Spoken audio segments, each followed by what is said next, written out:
In this video, I'm going to show you how to paint the 3-color American flag slide. Before we get started, you want to prep all the surfaces that are going to be coated. We recommend full disassembly, degreasing, abrasive blasting, and parkerizing. The first color is the dark blue for the union of the flag.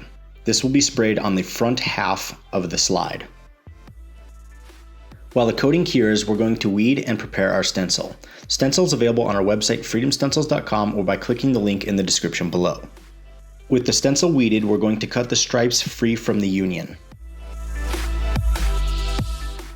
I'm using transfer tape to move the stencil to our surface, which greatly simplifies the process. The transfer tape is also available on the website.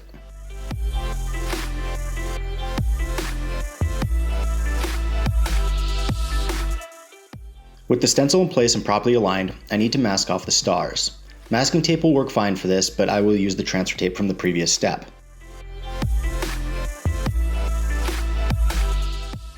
Our next color is red. We will spray everything on the rear portion of the slide.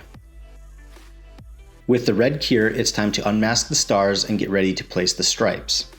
I will be reusing the transfer tape for this step.